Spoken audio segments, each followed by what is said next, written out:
오늘은 민수기 5장 말씀을 묵상하겠습니다. 민수기 5장은 성결에 대한 지침에 대해서 말씀하고 있습니다. 오늘 우리가 묵상할 문제는요, 여인이 남편으로부터 의심을 받을 때 하나님께로 데리고 가서 쓴물을 마시게 한 이유가 무엇일까요? 라고 하는 것입니다. 레위기의 주제처럼 민수기의 주제도 임마누엘, 거룩한 하나님이 우리와 함께 계신다는 것입니다. 지난 민수기 4장은 말씀이 육신이 되어 우리 가운데 거하신 임마누엘 예수 그리스도에 대해서 말씀했습니다. 오늘 5장 말씀은 우리와 함께 거하시는 하나님께서 우리의 육체를 건강하게 하시고 이웃 사람들과의 관계를 정결케 하시고 회복시켜 주시는 하나님이심을 말씀하고 있습니다. 1절 말씀 보겠습니다. 여호와께서 모세에게 말씀하여 이르시되 이스라엘 자손에게 명령하여 모든 나병 환자와 유출 증이 있는 자와 죽음으로 부정하게 된 자를 다 진영 밖으로 내보내되 남녀를 막론하고 다 진영 밖으로 내보내어 그들이 진영을 더럽히게 하지 말라. 내가 그 진영 가운데에 거하느니라 하시매 이스라엘 자손이 그같이 행하여 그들을 진영 밖으로 내보냈으니 곧 여호와께서 모세에게 이르신 대로 이스라엘 자손이 행하였더라. 문둥병, 유출병, 시체 등으로 말미암아 부정하게 된 사람을 격리하는 이유는 하나님의 백성의 공동체 가운데 하나님이 임재하시기 때문이라고 말씀하고 있습니다. 내가 그 진영 가운데에 있느니라. 거룩하신 하나님은 죄를 정결케 하는 능력이 있으십니다. 그 거룩한 하나님의 임재 앞에서 죄의 결과를 그대로 가지고 있으면 함께 멸망하게 됩니다. 부정한 사람들은 언제든지 회개하고 그리스도의 피로 정결하게 할 수가 있었습니다. 정결하게 하는 기간을 채우거나 회개와 자복으로 정결하게 되고 회복하면 언제든지 다시 진영 안으로 들어올 수 있게 하셨습니다. 우리 하나님께서는 우리 몸은 하나님이 거하시는 성전이라고 말씀하십니다. 고린도전서 3장 16절 말씀에 너희는 너희가 하나님의 성전인 것과 하나님의 성령이 너희 안에 계시는 것을 알지 못하느냐. 누구든지 하나님의 성전을 더럽히면 하나님이 그 사람을 멸하시리라. 하나님의 성전은 거룩하니 너희도 그러하니라. 거룩한 하나님의 성전이 우리 몸 안에 계시는데 우리가 이 몸의 성전을 더럽히면 거룩한 성령께서는 우리를 멸하실 수밖에 없습니다. 그러므로 언제나 우리 몸을 거룩한 성전으로 정결케 해야 합니다. 그러므로 하나님의 성령이 우리 안에 거하신다는 약속은 우리의 모든 몸을 정결케 하신다는 하나님의 약속인 것입니다. 언제든지 회개하고 자복하면 하나님의 성령의 불은 우리 모든 죄를 깨끗하게 제거해 주시고 정결케 하시고 우리 가운데 거하십니다. 5절 말씀 보겠습니다. 여호와께서 모세에게 말씀하여 이르시되 이스라엘 자손에게 이르라. 남자나 여자나 사람들이 범하는 죄를 범하여 여호와께 거역함으로 죄를 지었으면 그 지은 죄를 자복하고 그 죄의 값을 온전히 갚되 5분의 1을 더하여 그가 죄를 지었던 그 사람에게 돌려줄 것이요 만일 죄의 값을 받을 만한 친척이 없으면 그 죄의 값을 여호와께 드리어 제사장에게로 돌릴 것이니 이는 그를 위하여 속죄할 속죄의 수장과 함께 돌릴 것이니라. 이스라엘 자손이 그 죄로 제사장에게 가져오는 모든 성물은 그의 것이 될 것이라. 각 사람이 구별한 물건은 그의 것이 되나니 누구든지 제사장에게 주는 것은 그의 것이 되느니라. 우리가 실수하고 잘못했을 때, 부정하게 됐을 때 하나님의 임재 앞에 다시 나올 수 있는 성결한 삶으로 어떻게 회복할 수 있는지 실제적인 방법을 말씀하십니다. 아주 간단합니다.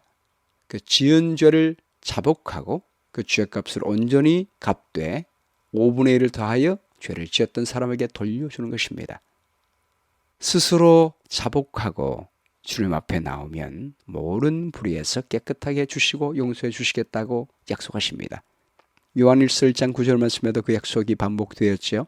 만일 우리가 우리 죄를 자백하면 그럼 미쁘시고 위로사 우리 죄를 사하시며 우리를 모든 불의에서 깨끗하게 하실 것이라 말씀하고 있습니다.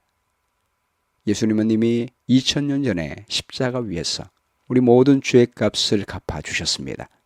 피를 흘리셨습니다. 누구든지 그 피를 의지하여 죄를 자백하면 미쁘시고 의로우신 주님은 그분의 피로써 우리의 죄를 사하십니다. 깨끗하게 하실 것이다 라는 의미가 정결한 의미가 아니겠습니까? 우리가 죄로 말미암아 부정하게 됐다 할지라도 그리스도의 피로 자복함으로 언제든지 깨끗하게 할 수가 있습니다. 우리 하나님은 성실하신 분이십니다. 미쁘신 분이십니다. 그리스도의 보혈을 가지고 지금 하늘 위에서 우리를 위하여 언제나 성실하게 중보하고 계십니다.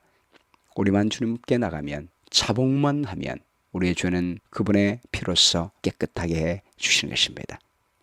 우리는 하나님 앞에서 본성적으로 아담의 죄를 물려받은 죄인입니다. 우리의 모든 생각과 동기가 다 죄 때입니다. 알게 모르게 짓는 죄가 많습니다. 모르는 중에 사람들에게 상처를 줍니다. 어떤 사람이 나로 인하여 상처를 받고 있으면 내가 모르는 중에 상처를 줄 수 있다는 것을 알고 제가 본래 부족합니다. 죄인입니다. 모르는 중에 상처 입힌 죄도 많을 것입니다. 용서해 주십시오. 라고 하는 태도를 가지고 고백하면 대부분의 원통함은 다 풀어지고 관계가 회복되게 돼 있습니다. 두 번째는 말로만 미안하다고 할 것이 아니에요. 하나님께로 와서 속죄의 제를 드리라고 말씀하고 있습니다. 사람들에게 범죄하게 될 때는 사람들에게만 죄를 짓는 것이 아닙니다. 하나님께 죄를 짓는 것입니다. 그를 창조한 주인께 죄를 범하는 것입니다. 그래서 하나님께 속죄의 제를 드리라고 말씀하십니다. 우리 모든 관계에 있어서 정결은 그리스도의 피로 말미암아 구속함을 받을 수가 있습니다. 그러므로 하나님께 먼저 와서 고백하면 예수님의 피로 정결케 해 주신 것입니다. 놀라운 것은요, 우리가 어떤 사람과의 관계가 문제가 생겼다 할지라도 먼저 하나님께 나와서 우리 죄를 고백하고 회개하면 이상하게도 그 사람과의 관계도 이미 회복이 되는 모습을 보게 됩니다. 놀라운 일이지요. 그래서 사람들과의 관계는요, 하나님과의 관계에 문제가 있습니다. 하나님과의 관계를 회복하면 사람과의 관계도 그냥 회복됩니다. 그리고 우리가 그에게 가서 또 죄를 자복하게 될 때 더 회복은 빨라지게 되는 거지요. 그리고 세 번째는 이웃이 당한 물질적인 손해를 배상해 주라고 하는 것입니다. 실제로 이웃이 당한 물질적인 손해를 보상하라는 것입니다. 이것이 바로 속건제입니다. 보상할 때 5분의 1을 더하여 주라는 것입니다.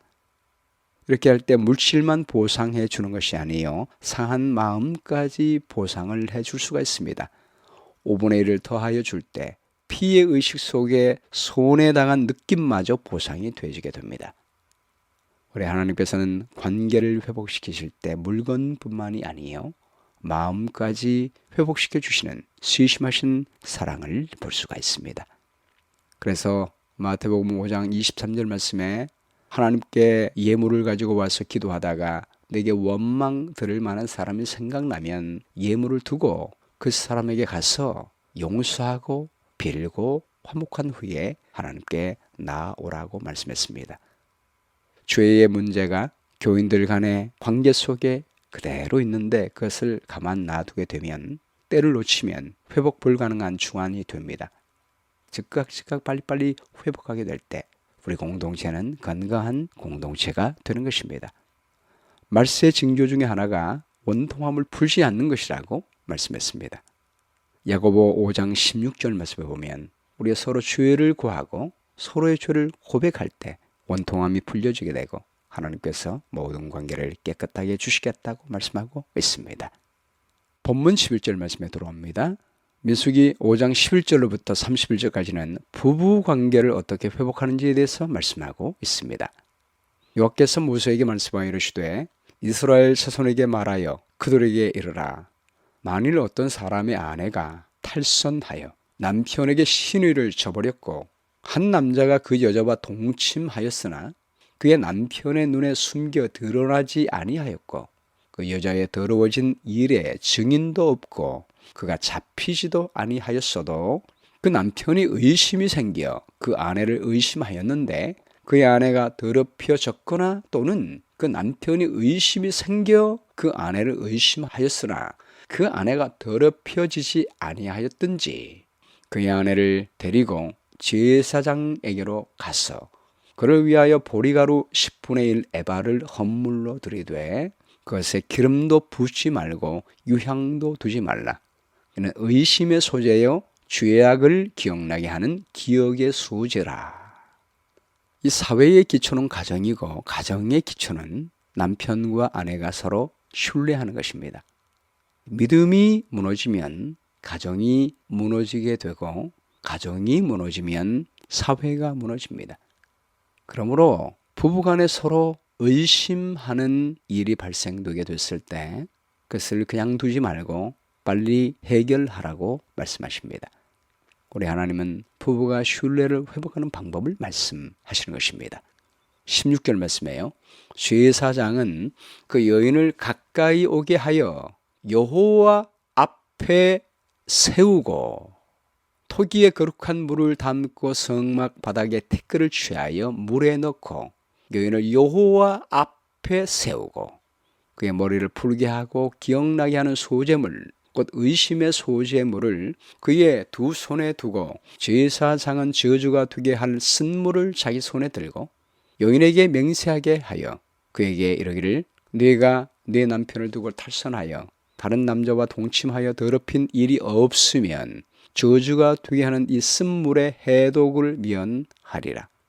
그러나 네가 네 남편을 두고 탈선하여 몸을 더럽혀서 내 남편 아닌 사람과 동침하였으면 제사장이 그 여인에게 저주의 맹세를 하게 하고 그 여인에게 말할지니라. 여호와께서 네 넓적다리가 마르고 네 배가 부어서 네가 네 백성 중에 저주거리 맹셋거리가 되게 하실지라. 이 저주가 되게 하는 이 물이 네 창자에 들어가서 네 배를 붓게 하고 내 넓적다리를 마르게 하리라 할 것이요 여인은 아멘 아멘 할지니라.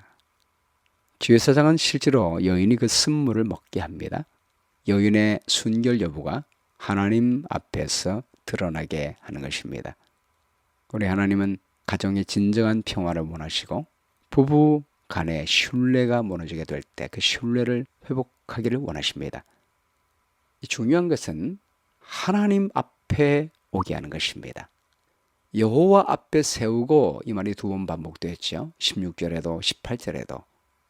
문제를 해결하는 방법은 여호와 앞에 세우는 것입니다.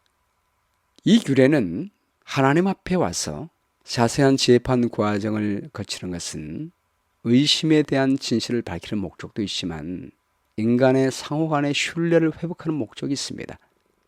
고대 사회는 여자가 사회적으로 약자였습니다.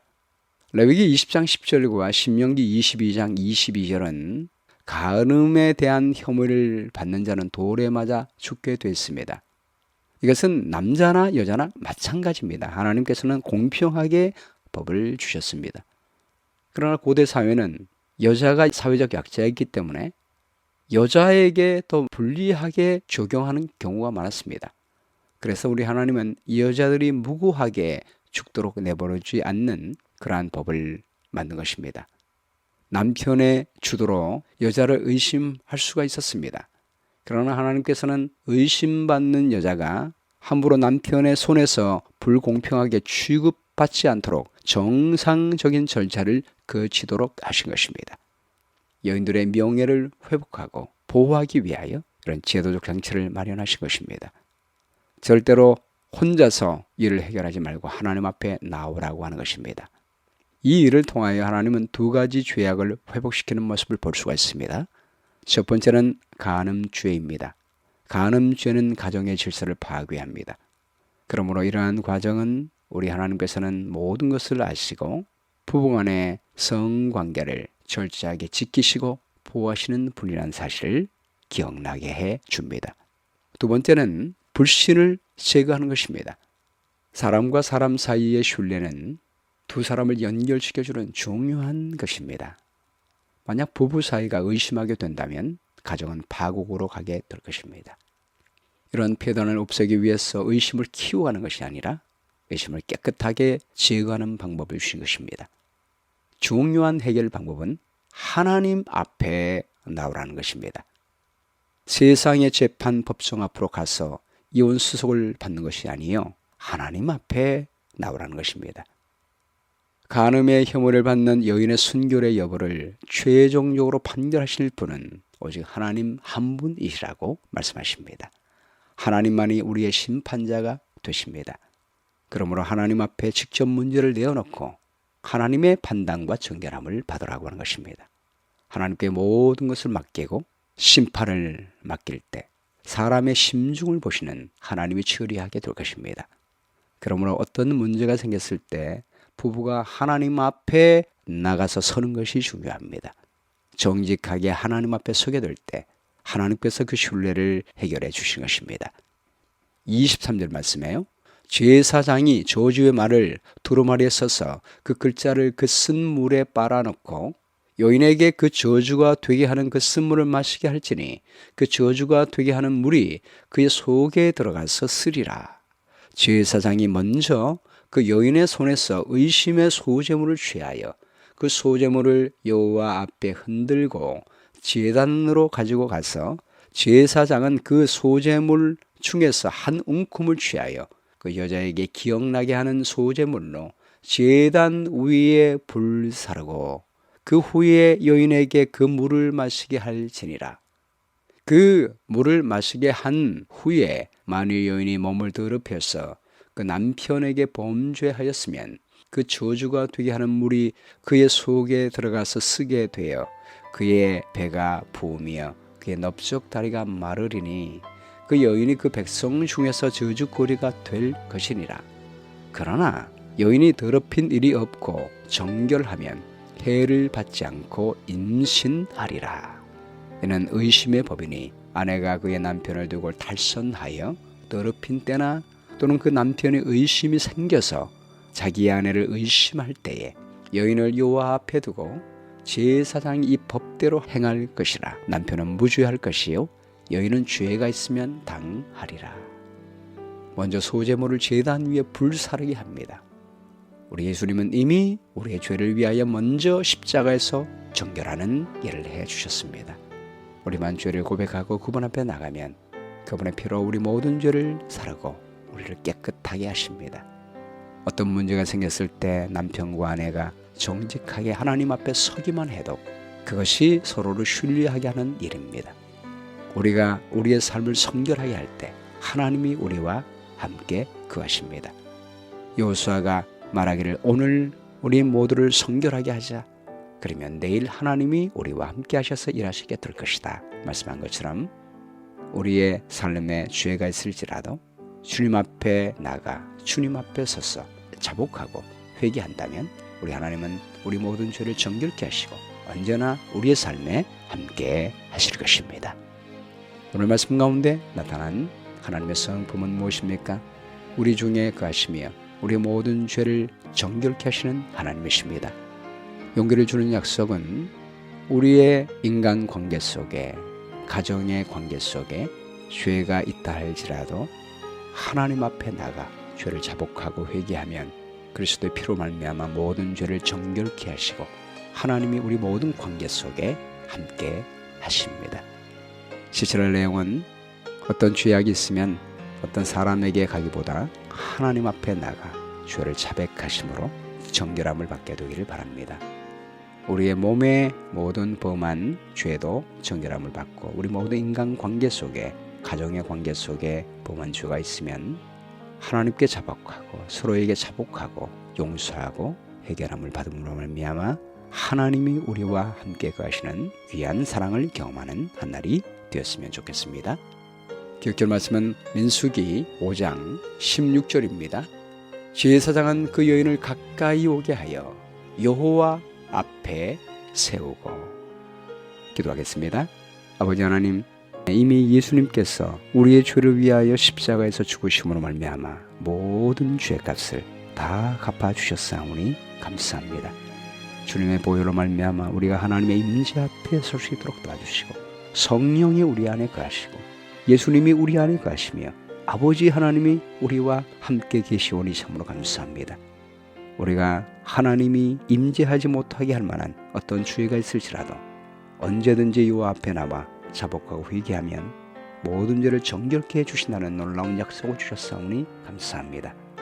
오늘도 우리가 아는 중에 모르는 중에 짓는 죄가 많이 있음을 우리가 기억하고 언제나 요 앞에 나와서 죄를 자복함으로 말미암아 정결함을 받고 언제나 하나님이 우리와 동행하시는 삶이 될 수 있도록 인도해 주시게 되었기를 간절히 바라오며 예수 그리스도의 귀하신 이름으로 기도합니다. 아멘.